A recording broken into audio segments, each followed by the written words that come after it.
बिस्मिल्लाहिर्रहमानिर्रहीम। अस्सलाम वालेकुम व्यूअर्स। आज हम बनाने जा रहे हैं अपने किचन में मूंग मसूर की दाल, वो भी इंतहाई आसान तरीके से घर के मसालों से तैयार होगी। सादा तरीके से हम बनाएंगे, विदाउट प्रेशर कुकर बनाएंगे। इसके बहुत सारे फवायद हैं क्योंकि दाल में मुकम्मल प्रोटीन होता है और जो सेहत के लिए इंतहाई मुफीद हो सकता है। इसको आप मुख्तलिफ तरीकों से सर्व कर सकते हैं, दाल चावल के साथ, कढ़ाई और ना चपाती के साथ भी यूज कर सकते हैं। तो चलते हैं व्यूअर्स रेसिपी की तरफ। तो इसके लिए हमने एक पतीला लिया, सिंपल पतीला। हम इसमें बनाएंगे विदाउट प्रेशर कुकर बनाएंगे। आपको बताते हैं कि इसमें क्या क्या अज्जा इस्तेमाल करेंगे, क्या क्या मसाले हम इसमें इस्तेमाल करेंगे। तो दाल बनाने के लिए हमने 1 कप मसूर की दाल ली जो कि ऑरेंज कलर की होती है, और आधा कप हमने मूंग की दाल ली जो कि पीले कलर की होती है। उसको हमने 3 पानी से अच्छी तरह धोया, इस तरीके से आधे धागे धोया, वॉश किया, और इसको तकरीबन हमने आधा घंटे के लिए भिगो के रखना है। भिगो के रखने का ये फ़ायदा होता है कि एक तो दाल जल्दी गलती है और उसमें से एक अच्छा सा एक उसका अपना अरक निकलता है जो बहुत अच्छा जायका देता है, सेहत के लिए भी इंतहाई मुफीद होता है। इस तरीके से हमने करके रख दिया। अब व्यूवर्स, हमने दाल को एक पतीले में शिफ्ट करा, उसमें डाल दिया, और उसके ऊपर हमने दाल में तकरीबन इतना पानी रखना है कि तकरीबन 1 इंच दाल की सतह से ऊपर है ताकि दाल को गलने में आसानी हो। अगर आपको पानी ज़्यादा रखना है तो आप 1 से 1.5 इंच यानी दो पोर तक भी आप पानी रख सकते हैं। ये कोई इतना बड़ा मसला नहीं है कि दाल और अच्छे से अच्छी तरीके से गलना स्टार्ट हो जाएगी। ठीक, अब इस स्टेज पर आके हमने अपने फ्लेम को ऑन करना है। तो व्यूवर्स, याद रहे कि कभी खाली दाल डाल के आपने फ्लेम को ऑन नहीं करना, हमेशा दाल में पानी डाल के चाहे थोड़ा सा डालें फिर ऑन करना है।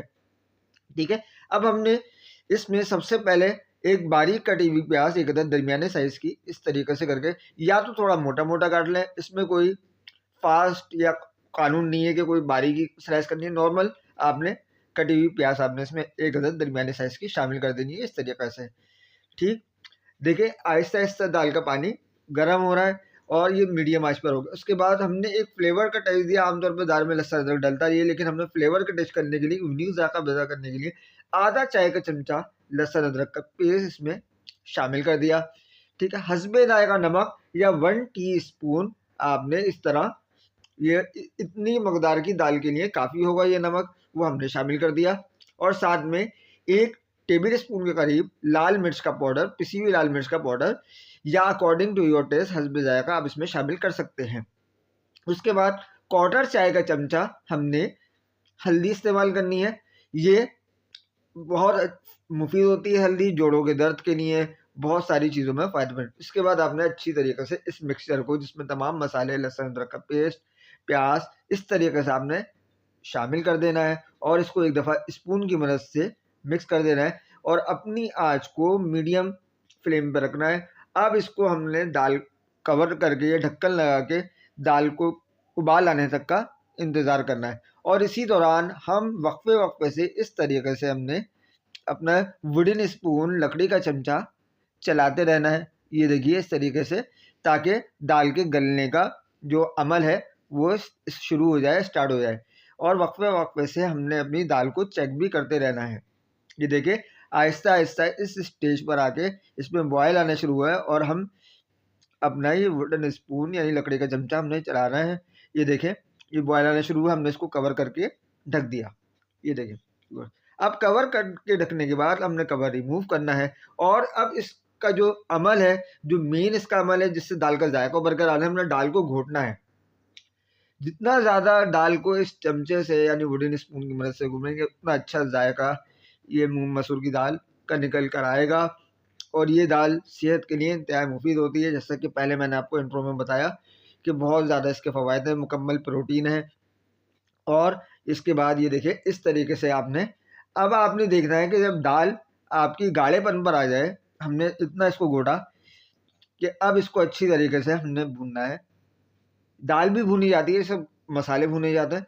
जब पानी इसका थोड़ा कम हो जाए तो फिर इसको अच्छी तरीके से किसी भी स्पून की मदद से, अब ज़रूरी नहीं है कि आप लकड़ी का ही चमचा चलाएं, आप जो नॉर्मल स्टील वाला स्पून है वो भी इस्तेमाल कर सकते हैं। अब देखिए हमारा पानी हमें लग रहा है कि थोड़ा सा कम है, हमने थोड़ा सा और मकदार में शामिल तकरीबन आधा कप के करीब दाल को और शामिल कर दीजिए, क्योंकि दाल अभी प्रॉपर गली नहीं है, हमने दाल को गलाना है। इसी देखिए इस स्टेज पे दाल की ये कंडीशन है, तो हमने तकरीबन आधा कप के करीब पानी इसमें शामिल कर दिया। अब इसको अच्छी तरीके से इस तरीके से आपने चमचा चलाते रहना है। और अभी देखिए हमारी प्याज भी नहीं गली है, तो हमने प्याज को भी गलाना है और दाल को भी गलाना है। जब प्याज दाल यकजान हो जाएगी उस वक्त हम समझेंगे कि हमारी दाल मुकम्मल तौर पर तैयार हो चुकी है। तो इस तरीके से हमने इसमें चमचा चलाते रहना है। ठीक है व्यूअर्स, ये देखें दाल, अब हमने इसको दाल को पकने को रख देना है और हमारी दाल पक रही है।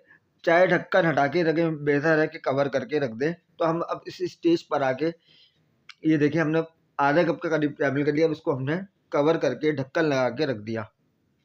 ठीक, अब हमने इसका ढक्कन उतारना। अब ये देखें हमारी दाल बहुत अच्छे से ऑलमोस्ट तकरीबन काफ़ी हद तक गल चुकी है और हम इसको अब घोटना स्टार्ट करेंगे। जितना घोटेंगे, जैसे हलीम को घोटते हैं और उसका जायका फिर निकल कर आता है, इसी तरह दालों का भी, मूंग मसूर की दाल हो गई या मलका मसूर की दाल हो गई या चने की दाल हो गई, इस तरह अगर घोटेंगे उसका टेस्ट निकल कर बहुत अच्छा सामने आता है और खाने में भी इंतहाई लजीज होती है। जितना आप पकाएंगे दाल को उतना अच्छा टेस्ट आएगा और यही दाल की खूबसूरती है। देखें हमने हल्दी इतनी डालनी है कि दाल का कलर भी ख़राब नहीं होना, यानी ज़्यादा हल्दी नहीं डालेंगे, ज़्यादा हल्दी डालेंगे तो कलर ख़राब हो जाएगा। सही है, इस स्टेज पर हमने आके अपनी आँच को हमने लो कर देना है। अब चलते हैं भगार के अज्जा की तरफ। बारीक कटी हुई प्याज हमने ली, एक छोटी सी आधी, और साबुत गोल लाल मिर्च जो होती हैं वो ली हमने, और आधा चाय का चमचा इसमें ज़ीरा लिया। ये हमारे भगार के अज्जा है, क्योंकि दाल में जब तक तड़का ना लगे उस वक्त तक दाल में मज़ा नहीं आएगा। उसके लिए हमने एक पैन लिया, उसमें तकरीबन हमने ये वाला स्पून 1.5 कप के करीब, यानी 1.5 से 2 ये भी स्पून आप इसमें डाल सकते हैं बघार के लिए। अब इस तेल को हम गर्म होने देंगे। गर्म होने के बाद सबसे पहले हम इसमें प्याज शामिल करेंगे, क्योंकि प्याज ज़रा तेल में फ्राई होती है, तो इसका ये रीज़न होता है। पहले प्याज को शामिल करेंगे, तेल थोड़ा सा गर्म होने देंगे ताकि प्याज, और उसके साथ ही हम अपनी साबुत गोल लाल मिर्च, जिसको हम बटन चिल्लीज भी कहते हैं, रेड बटन चिल्लीज भी कहते हैं, इस तरह हमने इसको चलाना है ताकि ये अच्छी तरीके से फ्राई होते रहे। ज़ीरा इसमें हमने बिल्कुल जब ये फ्राई यानी लाल होने के करीब हो तो उस वक्त हमने ज़ीरा शामिल करना है, क्योंकि ज़ीरा जल्दी हो जाता है। ठीक है, ये देखें इस स्टेज पर हमने आके थोड़ी सी जब प्याज का कच्चापन दूर हो जाए या तो उस वक्त हमने शामिल कर देना है ज़ीरा। अब इसको अच्छी तरीके से हमने बघार को इतना फ्राई करना है कि प्याज का कलर जो है वो गोल्डन फ्राई हो जाए। ठीक है, ये देखें अब प्याज पे कलर आना शुरू हो गया। इस स्टेज पर आके हमने अपने चूल्हे की आंच को धीमा कर लेना है ताकि प्याज हमारी जले नहीं, इसका ब्लैक कलर नहीं हो, हमें गोल्डन फ्राई कलर चाहिए। ठीक है, दाल हमारी उस दूसरी तरफ पक कर देखिए रेडी हो चुकी है, बिल्कुल इस कंसिस्टेंसी में गाढ़ी हो चुकी है। अब हमने बघार को इसमें शामिल कर दिया। बहुत एहतियात से ये काम करना है। ये देखिए क्या खूबसूरत कलर आ रहा है। अब इसके बाद हमने इसको कवर करके ढक्कन लगा के रख देना है, और ताकि इसमें बघार अच्छी तरीके से इसकी खुशबू आ जाए। ये देखें हमारी ये पोजीशन है दाल की, ये इसका गाढ़ापन है, दाल अच्छी तरह गल चुकी है। अब जो हम बाकी बचा हुआ बघार है, अगर उसमें थोड़ा सा रह गया तो उसमें बाकी दाल शामिल कर लेंगे। तो हमारी दाल माशाल्लाह से अल्लाह की रहमत से तैयार हो चुकी है, मूंग मसूर की दाल। इसको आप दाल चावल के साथ भी सर्व कर सकते हैं, चपाती के साथ भी सर्व कर सकते हैं। तो उम्मीद है कि आपको ये मूंग मसूर की दाल की रेसिपी पसंद आई होगी। अगर मेरी रेसिपीज़ आपको अच्छी लगे तो मेरी इस वीडियो को लाजमी तौर पर एक लाइक करिएगा और एक प्यारा सा कमेंट ज़रूर करिएगा, और बेल आइकन पर लाजमी प्रेस करिएगा और चैनल को सब्सक्राइब करिएगा ताकि हर आने वाली नोटिफिकेशन आपको मौसूल हो सके। आखिर में हमने गरम मसाला छिड़क देना है। तो मिलते हैं नेक्स्ट रेसिपी में, तो जब तक के लिए अल्लाह हाफिज़।